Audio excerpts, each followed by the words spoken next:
cómo protegen sus organizaciones los mejores CISOs del mundo. ¿Qué novedades e innovaciones ofrecen los actores más relevantes en el mercado de la ciberseguridad?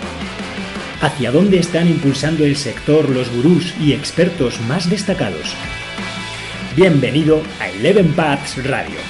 Descubre en nuestro podcast las claves que te ayudarán a proteger la información de tu organización y de tus clientes.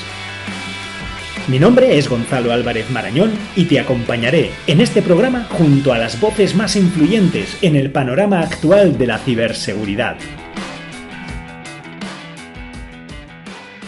La seguridad informática estuvo ligada en sus inicios al PC, luego se extendió a los servidores, después a los dispositivos móviles. Ahora todo está conectado con todo y nuevos escenarios exigen nuevos enfoques. Hoy tenemos en nuestro programa a María Campos, VP de Cytomic, para hablarnos sobre el paisaje actual de la ciberseguridad y cómo hacer frente a las nuevas ciberamenazas. Hola María, ¿qué tal estás? Pues muy bien, Gonzalo, encantada de estar por aquí. Y nosotros encantados de que estés aquí para podernos compartir tu visión, la de tu empresa, sobre este panorama de la ciberseguridad. Porque tú, María, tienes una larga trayectoria en empresas de ciberseguridad. Estuviste en Stonesoft, que a día de hoy está bajo Forcepoint, después en McAfee, ahora en Panda Security. Pero cuéntanos, ¿cómo te iniciaste en el mundo de la ciberseguridad? Pues bien, Gonzalo, yo creo que como ocurren muchas cosas buenas en la vida, ocurrió por casualidad. No soy de las que ya desde pequeñita pensaba en los ordenadores, pero sí que es cierto que después de estudiar la carrera de Teleco, mi primera incursión en el mundo laboral se dirigió casualmente a la seguridad, incluso antes de entrar en el mundo de los fabricantes de ciber, en los que al final he desarrollado prácticamente toda mi vida profesional. Pero antes de eso, en el ámbito de la consultoría, en mi primer proyecto profesional, bueno, pues me ligué, como digo, casualmente a la seguridad, que hace años se centraba bastante en esa seguridad perimetral. Ahí me introduje en el mundo de los famosos firewalls, de las distintas tecnologías de defensa perimetral, pues evaluábamos aquellas tecnologías que hacían filtrado de paquetes, inspección de estado, las que hablaban a nivel de aplicación. Yo creo que teníamos otros retos en seguridad. Hablábamos mucho de la seguridad versus el performance y recuerdo que empezaban a establecerse muchos ISPs, los portales de Internet. Estamos hablando en torno al año 2000. Se empezaba a hablar de la DSL, de la tarifa plana, a través de proveedores de conectividad y de contenido. Recordarás, pues, los famosos portales, ¿no? Como el de esta casa, el de Telefónica, Terra Networks. Terra. Efectivamente, que yo guardo con la imagen con mucho cariño porque fue uno de los primeros clientes en Stonesoft y recuerdo precisamente esos retos de asumir a nivel de seguridad perimetral ese estallido de tráfico de la tarifa plana. Recuerdo que a las 6 de la tarde se le daba ahí el banderazo de salida a la tarifa plana y estallaba el tráfico y teníamos que construir esos clústeres de firewalls para que no se convirtiesen en un cuello de botella. Y como te digo, esto fue ya hace más de 20 años, ha llovido ya bastante. Y en ese momento la ciber, o más bien yo creo que hablábamos de seguridad, empezaba a sonar, pero sin el ruido, entre comillas, o la relevancia que tiene a día de hoy, ¿no? Y yo creo que echando la vista atrás, pues bueno, ha sido un camino realmente pues apasionante porque tuve la oportunidad desde que terminé la carrera y entraba en ese mundo profesional con la mentalidad todavía tan académica de enfrentarme al mundo de la empresa donde las cosas eran duras. En mis primeros tiempos, en mis inicios, pues estaba en los CPDs a las 3 de la mañana también configurando esos firewalls. Aquello era duro, hacía frío y desde ahí fui pasando por distintas empresas. Y la verdad es que no muchas, al final fueron 3 y fruto de varias adquisiciones que marcaron un poco mi camino. Stonesoft, aquella primera como fabricante en la que yo estuve, pues fue una startup que me enseñó muchísimo en todos los aspectos. Por supuesto, técnicamente, porque la tecnología era muy robusta y los principios de diseños nórdicos. Stonesoft era empresa finlandesa, sin quizás tantos adornos o soporte de marketing que tienen más las empresas americanas, pues giraba mucho en torno al pragmatismo, a funcionar en entornos muy críticos, con mucha demanda. Pero sobre todo yo creo que me enseñó desde una perspectiva de negocio a cómo iniciar el negocio en una filial de una empresa de seguridad que no tenía marca aquí en España. Al final era una desconocida. Y por ello la satisfacción de conseguir grandes partners en aquel entonces, como Telefónica, y grandes clientes intentando ser excelentes en tecnología y servicio, pues fue muy grande. Estuve bastantes años en esa empresa, más de 10, y luego debido a la adquisición por parte de McAfee, que ya pertenecía a Intel, aprendí lo distinto que es jugar en la línea americana, en Champions, diría yo, donde, bueno, pues por un lado todo está mucho más profesionalizado, con mucho proceso interno, había mucho conocimiento de marca en el mercado que te abre puertas de una manera pues más sencilla, casi automática, acostumbrada a trabajármelo mucho más, ¿no? Y luego un portfolio muy amplio en seguridad, muy horizontal, un gran tamaño, y vi cómo todo eso te ayudaba a ganar en potencia delante de los clientes, pero como contrapartida quizás perdí también en capacidad de maniobra, en flexibilidad, en la flexibilidad que tenía antes, pero como digo, pues ganas otras cosas, acometíamos proyectos muy grandes, con mucha integración, y al final siempre renuncias a algo.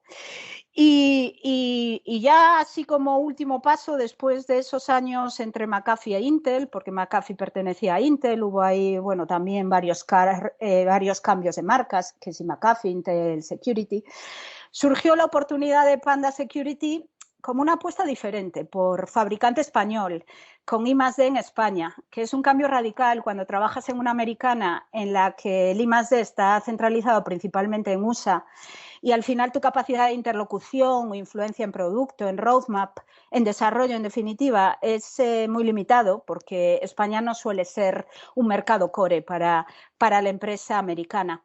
Por tanto, me animó a asumir el reto de Panda Security precisamente por esto, por moverme a ese headquarter, ser el país más relevante en negocio y tener a los equipos técnicos en el país, ganar en interlocución a la hora de definir e influir en la visión, en el roadmap, en el futuro desarrollo. Y aquí estamos ahora. Pero al final creo que ha sido una suerte haber estado donde estuve porque me dio esa oportunidad de iniciarme en ciber. Y creo que si de algo podemos presumir los que nos dedicamos a ciber es que estamos en un sector pues tremendamente dinámico, con muchos retos y con grandes estímulos en el día a día. Aquí no nos aburrimos. Efectivamente. Estamos pues muy entretenidos. De hecho, yo creo que mucha gente de a pie, ¿no? Digamos el ciudadano, la única visión que tiene de la ciberseguridad es la que le llega a través de las películas, las series. ¿Tú te sientes identificada con esa imagen de ciberseguridad de cine y televisión? Pues si te digo la verdad, realmente no, ¿eh? Sobre todo cuando en muchas de esas series se ha representado la seguridad en torno quizás al cliché del informático, muchas veces casi adolescente en un sótano, en una oficina bastante tristona, como muy introvertido, difícil de integración en la empresa y diría que incluso representado con escasas aptitudes sociales, ¿no? Una personalidad, efectivamente. Yo creo que personalidades más bien poco atractivas nos pusieron hace unos años, muy de ingenieros cuadriculados, aburridos, incluso a veces los raritos de la empresa. El informático siempre ha sido, bueno, pues en esas series un poco el rarito, ¿no? Y esa imagen, la verdad es que es muy parcial, pero afortunadamente ha ido evolucionando, yo creo, hacia más la de profesionales que ponen, bueno, pues su talento, su ocupación al servicio de las organizaciones a las que ayudan a proteger negocio e intereses y que representa mucho mejor el escenario real. Pero yo creo que en cualquier caso es un hecho que lo que antes mucha gente creía casi ciencia ficción en torno a la ciberseguridad, hoy al final es una realidad y muchas veces parece superar a la propia ficción, porque si nos fijamos un poco, influencia unas elecciones, impidiendo su realización debido a los ciberataques o condicionando incluso el sentido del voto, incluso propagando noticias falsas, hasta la escucha de conversaciones entre cuerpos, grupos de defensa en los gobiernos, que tiene grandes ingredientes de espionaje, o incluso el protagonismo que cobra la ciberseguridad en la carrera armamentística de guerra entre naciones, ¿no? Al haberse trasladado también esta guerra al ámbito digital. Yo creo que es sorprendente que cada vez más las películas en torno a ciber estén inspiradas en hechos reales. Es que al final la realidad siempre supera la ficción, ¿no? Efectivamente, y esa ficción yo creo que a día de hoy ya se ha convertido en realidad. Bueno, en la ficción, incluso en la vida real, a veces nos hemos encontrado con parejas de rivales que se profesan una gran admiración, incluso un respeto mutuo, ¿no? Como por ejemplo Holmes y Moriarty, Magneto y Xavier, Rommel y Montgomery. ¿Tú, María, alguna vez has admirado la obra de un malware por su perfección, no sé, por su ingenio, su belleza? Pues aquí mi postura es un poco radical, porque la verdad es que no tengo mucha admiración en este sentido, más bien preocupación por el nivel de sofisticación al que pueden llegar los atacantes, ya no para robar datos o secuestrar información, sino para poder instalar, por ejemplo, pues un minero en tu sistema. Yo soy de la opinión que no hay mucho que admirar en alguien que gasta tantas energías en causar al final un perjuicio a otro, incluso en extorsionar, y por el contrario sí que hay que lamentar que haya, bueno, pues tantísimo talento técnico enfocado en causarlo, ¿no? Y al final, bueno, yo creo que las herramientas tecnológicas que tenemos a nuestra disposición para protegernos también las tiene a su disposición los ciberatacantes para causar grandes daños. Y si desde el lado de protección desarrollamos productos y servicios para facilitar esa ciberseguridad, desde el lado del mal usan también todo tipo de herramientas para romper esas barreras, dedicando demasiado tiempo y recursos a desarrollar todas esas tácticas, procedimientos, con ese único fin de extorsionar. Y simplemente por poner el ejemplo, acordémonos de los varios intentos durante esta pandemia de colapsar los hospitales en circunstancias críticas. Todos estos esfuerzos, pues yo creo que son bastante despreciables y para mí no merecen reconocimiento. Y poniéndonos del lado del bien, tradicionalmente siempre hemos asociado a Panda con los antivirus de PC para particulares, ¿no? Pues para el consumidor y pues para pymes, pero Panda ha cambiado mucho en estos últimos años. Entonces, María, ¿cuál es la razón de ser detrás de Cytomic? Pues como tú mismo dices, Panda ha ido cambiando muchísimo y se parece poco a la empresa que era hace no muchos años. Sin embargo, en algunos mercados, sobre todo en España, que es el mercado principal, bueno, ya junto a Alemania, la marca sigue muy asociada a los mercados de consumo y también de pymes, de las pequeñas empresas. Y eso, pues, al final es un poco erróneo porque consumo no representa más del 20% del negocio, mientras que el 80% ya viene de B2B, de corporate. De hecho, cuando yo misma inicié las conversaciones con Panda antes de embarcarme en esta nueva aventura, pues mi primera reacción fue más o menos sorpresa al escuchar también la visión, la estrategia, la realidad de Panda en el mundo corporativo. Creo que en ese sentido Panda es todavía bastante desconocida. Por ejemplo, no se sabe que tiene presencia en más de 15 países con oficinas propias y distribuye sus productos pues, a más de 180 mercados a través de una red de partners. Y creo que esa primera percepción que yo tenía está pues muy extendida en el mercado. No en vano, Panda lleva 30 años como empresa en el mercado español y ha conseguido crear esa marca, diría que bastante conocida, pero muy asociada al antivirus de casa. Sin embargo, pues como digo, es una pequeña parte del negocio de Panda. Y hace ya varios años, allá por el 2015, Panda transformó su propio negocio gracias a una visión disruptiva a nivel tecnología, desarrollando una solución avanzada de protección del puesto de trabajo, muchísimo más allá del antivirus, que además era proporcionada desde la nube cuando aún muy poquita gente, bueno, pues creía en la nube o el viaje hacia la nube aún se estaba iniciando. Panda propuso ese cambio de modelo, quizás también, todo hay que decirlo, demasiado pronto. Mientras la mayoría de los fabricantes de protección de puesto de trabajo, de endpoint, apostaban por suites que se ejecutaban íntegramente en el PC, en el terminal, Panda decidió llevar, bueno, pues anticipándose mucho toda esa inteligencia y esa ejecución a la nube y al final ese nuevo modelo resultó ser visionario y muy eficaz para el segmento corporativo.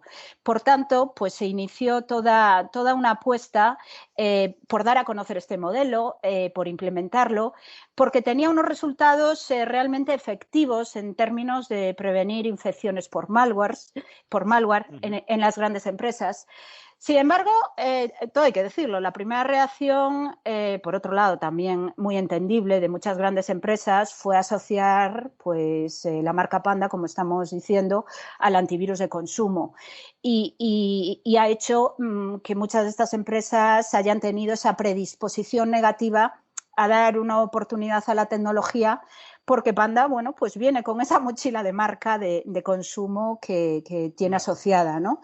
Y por ello decidimos crear una unidad de negocio dentro de Panda que se llama Cytomic y que al final persigue dos objetivos claros. Por un lado, reforzar esta estrategia, el mensaje hacia el mercado enterprise, hacia los grandes proveedores de servicio, hacia las grandes telcos, diferenciando claramente que no estamos hablando del antivirus de consumo que muchos tienen en mente, que hablamos de esta nueva disrupción tecnológica, de todas estas soluciones con gran potencia. Y por otro lado, bueno, pues aglutinamos en esta unidad de negocio todos los recursos que se dedican a este segmento enterprise, a estos grandes proveedores, aglutinamos un go-to-market apropiado, una estrategia, unos esfuerzos, bueno, pues dentro de una empresa que al final sí que es cierto que cubre todos los segmentos de la pirámide del mercado, ¿no? Y así es como nació Cytomic, pues el año pasado. Muy bien.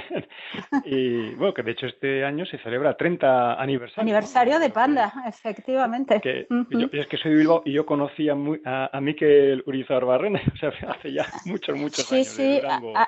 Pero bueno, eso es otra historia para contar en otra ocasión. Y volviendo, ¿no? Mencionabas, pues eso, que el antivirus basado en firmas, en heurísticas, pues eso ya está quedando atrás, ¿no? Como modelo de protección.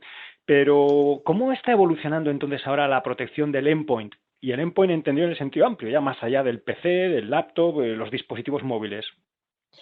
Sí, aunque es cierto que los antivirus no han desaparecido ni prevemos que lo vayan a hacer. De hecho, bueno, pues tienen sus funciones muy delimitadas, ¿no? Por ejemplo, en una primera fase eliminan bastante ruido, incluso cuando hay una infección pueden ayudar con las tareas de limpieza, pero es cierto que hace tiempo las firmas, las heurísticas tradicionales han perdido peso en el stack de tecnologías de protección en la parte del endpoint.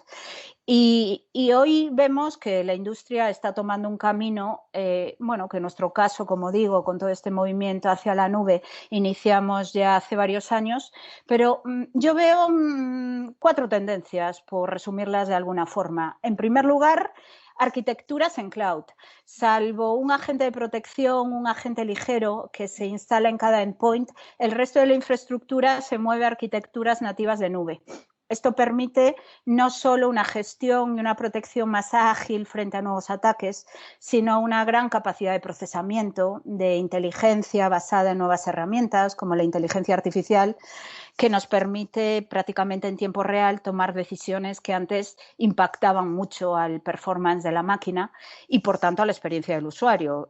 Bueno, pues creo que todos conocemos el ejemplo de múltiples quejas de los usuarios cada vez que el antivirus está haciendo algo tipo escaneos y deja al usuario prácticamente sin poder trabajar, ¿no? Entonces, en esto ayuda muchísimo.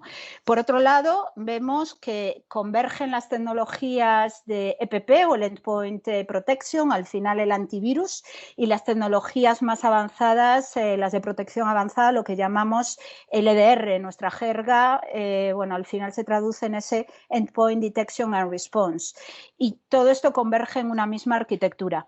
Esto permite, sobre todo, ganar en visibilidad, en tiempo real y también en retrospectiva.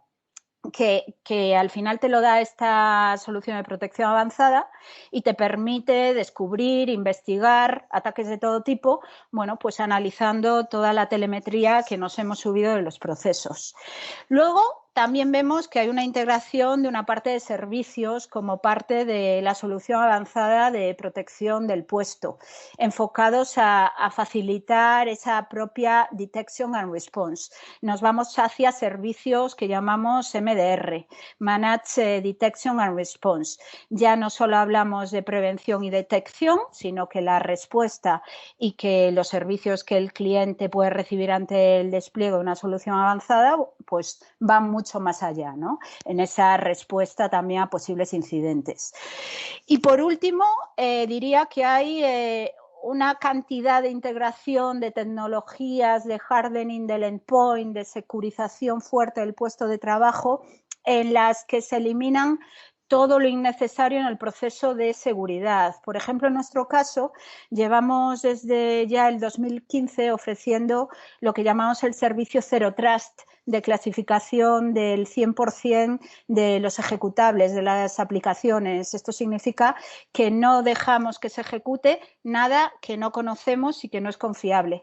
Y esto nos permite reducir muchísimo la superficie de ataque, porque al final, pues todo lo desconocido para Cytomic pues es bloqueado. Y yo diría, por terminar, que en nuestro caso también apostamos mucho por la adaptación de tecnologías probadas, por ejemplo, de data science, no solo inteligencia artificial, para abordar toda la problemática de la analítica, de la telemetría recibida y la automatización. Pues has dicho muchas cosas que yo me gustaría profundizar en algunas de ellas. Por ejemplo, mencionabas el modelo Zero Trust y yo creo que aquí hay mucha confusión. Entonces, ¿podrías aclararnos, María, qué es y qué no es Zero Trust? Sí, a día de hoy es un término que está muy de moda en la industria y se está aplicando al control de accesos principalmente, de forma que los usuarios o dispositivos que se quieren conectar a la red son considerados por defecto como no confiables. Es decir, Zero Trust, confianza cero, por defecto no son confiables y por tanto se hace un análisis dinámico del riesgo.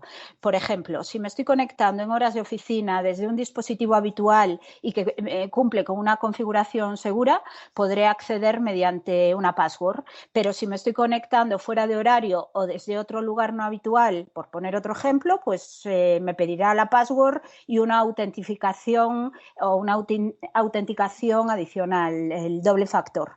Además, dependiendo de ese análisis, se me puede dar un acceso a recursos distintos de forma pues más o menos amplia o más o menos restringida.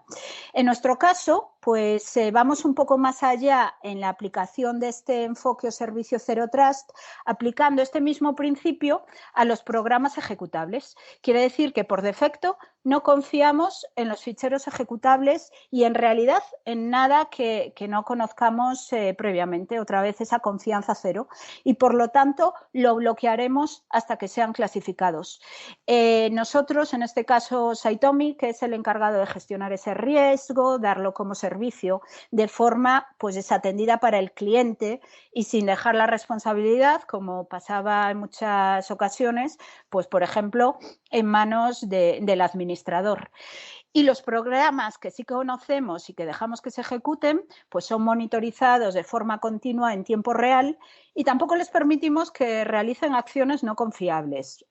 Por ejemplo, para entendernos, analizamos una aplicación como el Word para entender si está haciendo lo que se supone que debe hacer o por el contrario hace algo raro que nos puede dar una pista de que se ha incrustado algo malicioso en su ejecución. En lugar de tomar ya el enfoque de permitir por defecto, salvo lo que tengo registrado en una lista como malicioso, que era un poco la aproximación de los antivirus, sí, efectivamente lo que hacemos ahora es el whitelisting, es no confiar o dicho de otra manera, denegar por defecto.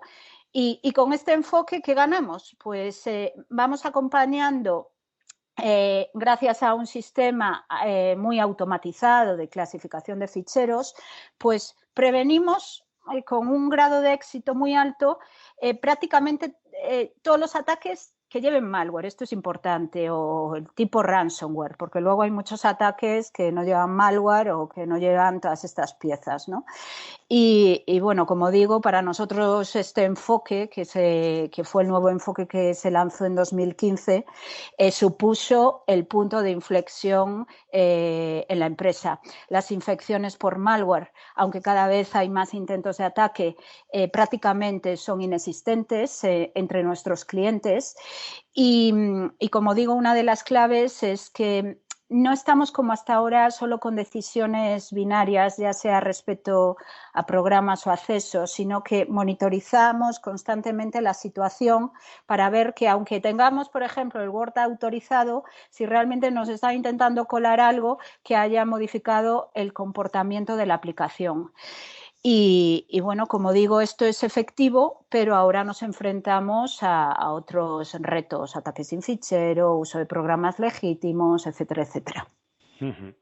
Porque otra cosa que mencionabas también, ¿no?, y que está adquiriendo cada vez mayor relevancia en los procesos de seguridad, es la inteligencia de amenazas, las estrategias de threat hunting. ¿En qué consiste el trabajo de estos cazadores de amenazas?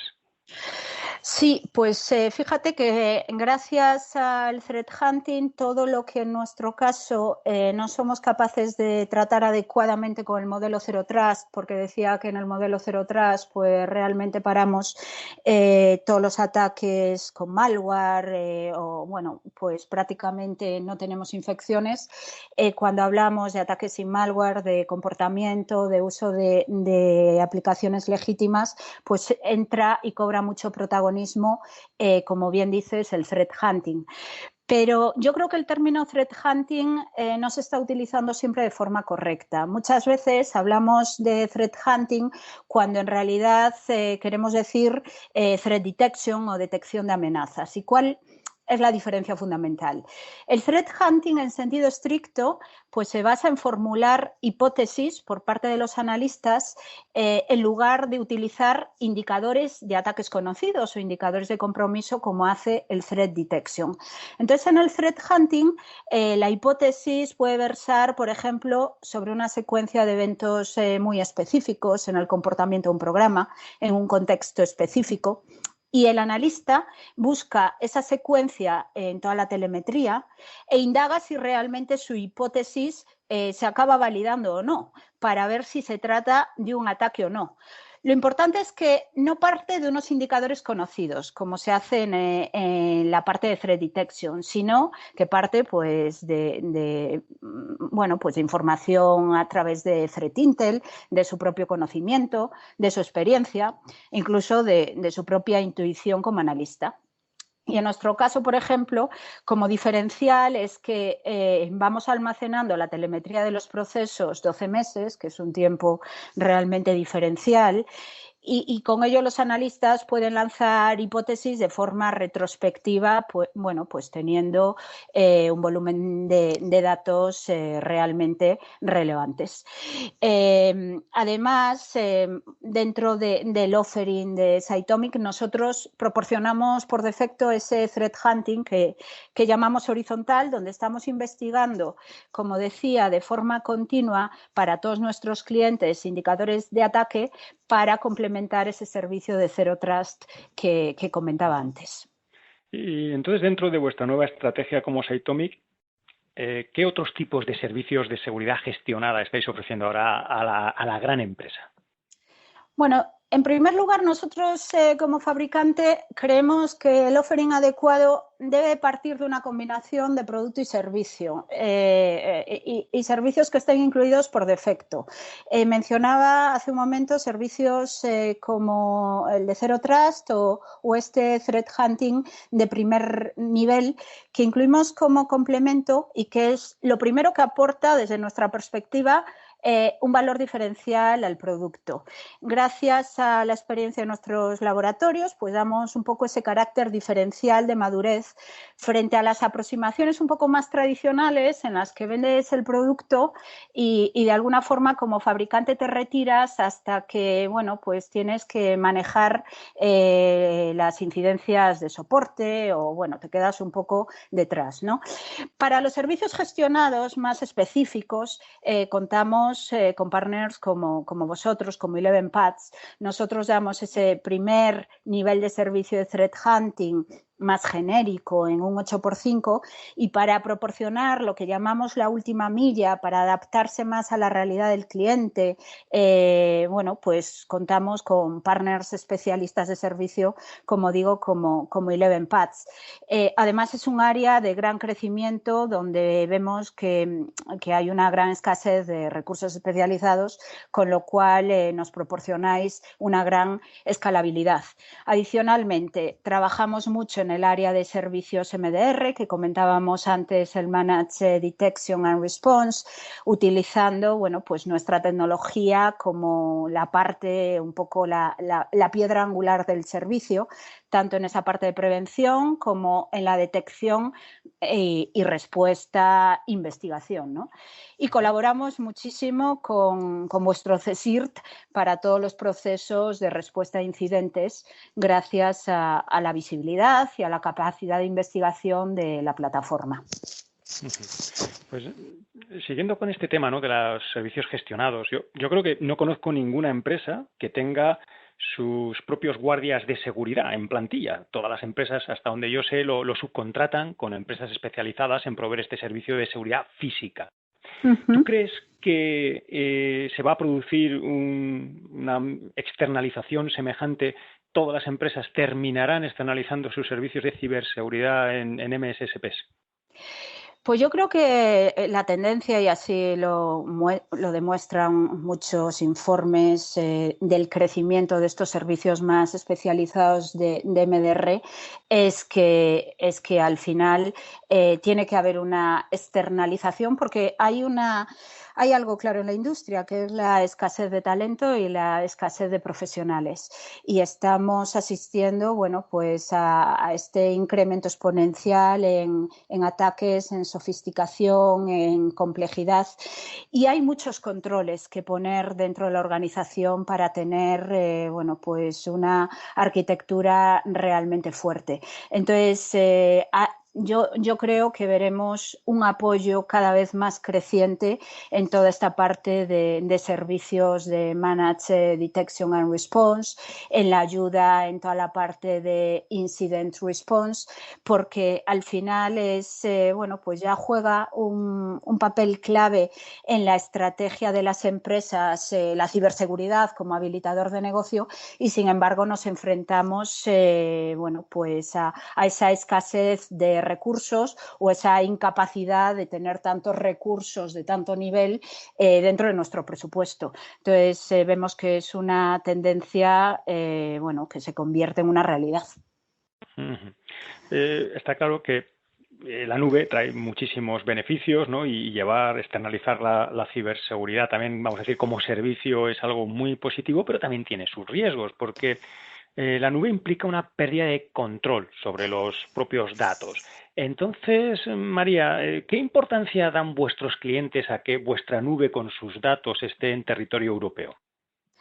Pues la verdad es que mucha, porque como bien dices, la nube trae una serie de retos y esa pérdida de control. Y en el panorama actual, donde uno de los riesgos que se pone siempre encima de la mesa es el de con quién comparten mis proveedores los datos de la organización, sin meternos ya incluso en posibles guerras comerciales entre distintas potencias, y las regulaciones en torno a la protección del dato, y en concreto la GDPR que tenemos en Europa, que es más restrictiva que las regulaciones, por ejemplo, de Estados Unidos.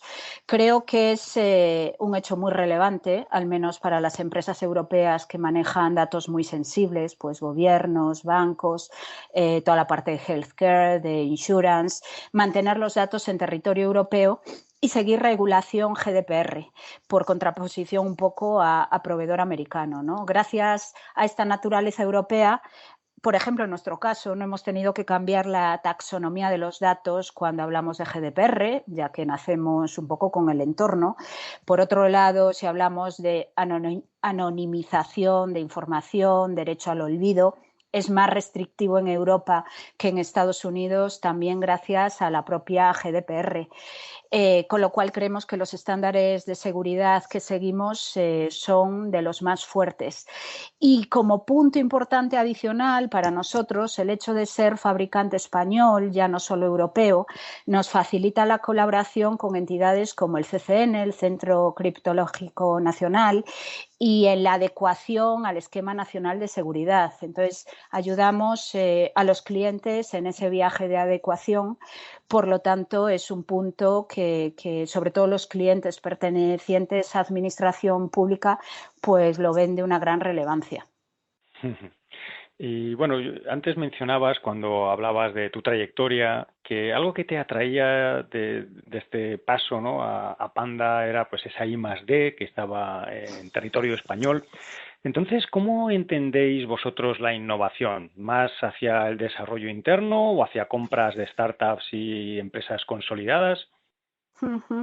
Pues mira, la oferta y tecnologías centrales a día de hoy de Cytomic han sido desarrolladas de forma interna y es, bueno, pues yo creo que es un orgullo porque es fruto de las innovaciones de Panda y de la potencia, como decía, de sus laboratorios que ya tienen estos 30 años de existencia.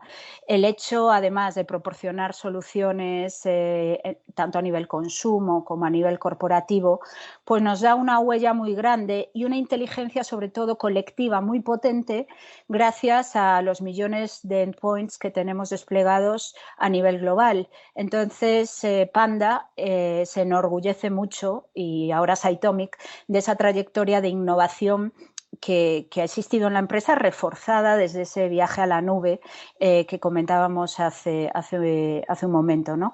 Dentro de la organización, dentro de Cytomic, existe mucho talento de analistas de malware, de reverses, en la parte de desarrollo, trabajando mucho también con inteligencia artificial, con data science. El desarrollo tan importante a día de hoy para nosotros en nuestro offering como la plataforma de threat hunting, un producto que llamamos Orión, al final es la evolución de herramientas internas utilizadas por nuestros propios investigadores para atender a sus necesidades en su día a día, con lo que están pensadas por los que realmente se están pegando ahí fuera en todos estos incidentes y tienen una vertiente pues muy pragmática de ser soluciones realmente que funcionan en el mundo real, muy útiles. Es cierto que luego quizás tenemos esa carencia o le tenemos que añadir un poco la capa más visual, más marketingiana, que la haga menos dura, pero al final esos principios de funcionamiento son muy robustos, están muy probados y no se quiere perder esta esencia de desarrollo propio. Es cierto que en la visión está abrir nuestras herramientas para integrarlas con otras soluciones, con otros fabricantes, pues mucho vía API, y que haya esa colaboración dentro de los grandes ecosistemas de los CSIRTs, de los OCS avanzados y bueno, todo no puede ser 100% interno, con lo cual también hacemos distintas alianzas tecnológicas para integrar módulos, funcionalidades de terceros que nos complementan y que continuaremos haciendo. Pues en los últimos años, por poner un par de ejemplos, se ha trabajado mucho con Devo o con Ivanti. Uh-huh. Y bueno, ahora en estos días nos toca convivir con la COVID-19. Entonces, para ti, María, ¿cómo ha cambiado la ciberseguridad con la nueva normalidad? Bueno, pues en primer lugar creo que es el deseo de todos que pronto podamos realmente dejar atrás la pandemia que ha supuesto cambios en todas las vertientes, ¿no? Y la nueva situación creada por esta necesidad de teletrabajo, que ha sido un movimiento inesperado para muchos, pues ha ido acompañada quizás de una preparación deficiente en muchos casos en cuanto a formación, en cuanto a tecnología. Hay que tener en cuenta que las medidas de seguridad en el hogar pues no son las mismas que en la oficina. Por ejemplo, mucha gente se conecta al equipo corporativo utilizando un equipo doméstico, quizás con más probabilidad de estar desactualizado, con menores medidas de seguridad. Y la gente además puede utilizar esos equipos para otros fines personales. Por tanto, los riesgos son mayores, la superficie de ataque se amplía para los atacantes, en definitiva. Además, cambian los perfiles de acceso a la red y eso provoca un cambio absoluto en el esquema, ya que antes protegíamos más lo que estaba dentro y teníamos el perfil de acceder desde dentro. Ahora, bueno, pues esto ha cambiado, accedemos desde fuera, lo que antes sería anómalo ahora puede ser normal desde la perspectiva de TI y al final, bueno, como ocurre normalmente, ¿no? En todo este río revuelto, pues sin duda ganan los atacantes. Efectivamente, con muchos casos cada vez salen más, ¿no? De phishing, de ventas de productos contra el COVID, en fin, de todo. Sí. Y oye, tú, María, estoy seguro que hablas con los CISOs de las empresas más grandes dentro y fuera de España. ¿Qué crees que es, pues tras todas tus conversaciones, lo que más les preocupa a los CISOs? Bueno, yo creo que es complicado de decir, pero tal como está de movido el panorama actual, me imagino que en la mente de todos ellos, aunque a veces no lo expresan tan abiertamente, lo primero es, en la medida de lo posible, pues no ser portada de noticia, ¿no? A causa de un incidente de ciberseguridad, porque está la cosa movidita. Y al menos si lo eres, porque obviamente, bueno, pues está a la orden del día y es una probabilidad alta que ocurra, ser lo suficientemente resiliente para poder recuperar la operativa habitual en un tiempo razonable. Yo creo que les preocupa que con recursos escasos, tanto a nivel de personal cualificado, de presupuesto, bueno, pues al final poder alcanzar ese equilibrio óptimo de inversión y riesgo que están dispuestos a asumir, el nivel de riesgo que te puede dejar dormir tranquilo, ¿no? Creo que cada vez más les preocupa tener los KPIs adecuados para ser capaz de poner en valor las mejoras en su postura de seguridad y poder venderlo adecuadamente al consejo, porque no podemos olvidarnos que todavía existen muchos consejos en los que el nivel de entendimiento de por qué son necesarias nuevas inversiones en ciber, pues no es todo lo alto que nos gustaría. Y es absolutamente crítico ser capaz de traducir a KPIs entendibles lo que hace el equipo de ciber, ¿no? Al final, bueno, es que tienen una larga lista, que si el movimiento a la nube que hace que, bueno, todo se complique desde la perspectiva de seguridad, obligaciones de cumplimiento normativo, se nos viene encima el 5G con más datos, viajando más rápido, más dispositivos. Al final es triste, pero no olvidemos que los atacantes solo necesitan tener suerte una vez para lograr sus objetivos, ¿no? Y los CISOs y los defensores, los que estamos en este lado, necesitamos estar preparados y tener suerte siempre, por decirlo de alguna forma. Sí, es más agradecido ser delantero que portero. Sí, efectivamente. Y bueno, ya para terminar, María, si te quitas el gorro de Saitomic, ¿qué es lo que a ti te preocupa más en ciberseguridad como usuaria, como ciudadana de a pie? Pues la verdad es que soy bastante crítica y me preocupan muchas cosas. En primer lugar, yo creo que como ciudadana me preocupa que existan organizaciones que sepan tantísimo de nosotros. Mantener la privacidad en el mundo digital, el comercio abusivo con nuestros datos. También me preocupa de cara a nuestras futuras generaciones, a nuestros hijos. Bueno, que entiendan un poco ese uso responsable de la tecnología para que sean cuidadosos a la hora de exponer toda su vida en la red, ya que, bueno, desde una perspectiva de ciber les puede llevar a ser víctimas de prácticas abusivas de todo tipo. Y si me pongo desde una perspectiva ciudadana, pero más profesional y que tiene un enorme impacto en nuestra vida de ciudadanos por los servicios que recibimos, Pues también me preocupa que las organizaciones no se preparen adecuadamente en lo que a ciber se refiere, que ofrezcan servicios digitales sin las medidas necesarias de seguridad y muchas veces pretendan comprar productos y servicios como si de una subasta se tratase y rigiéndose únicamente por precio, ¿no? Y al final nadie da duros a pesetas y creo que todo esto va en detrimento de la calidad futura de la propia industria de la ciberseguridad. Y al final lo más triste es que esas carencias desafortunadamente se ponen de manifiesto una vez que sufres un incidente, un revés serio en la continuidad de negocio, en la restauración del mismo. Y ahí es cuando llegan las lamentaciones y cuando, bueno, el tiempo juega en nuestra contra, ¿no? Y es nuestro mayor enemigo. Bueno, María, no sé si has pensado escribir un libro. Bueno, estoy animada para ello. Sí, yo sería el primero interesado en comprarlo y leerlo. Bueno, pues muchísimas gracias, María, por haber compartido este tiempo con nosotros y habernos hablado de tu visión y la de Saitomic sobre este panorama siempre cambiante de la ciberseguridad.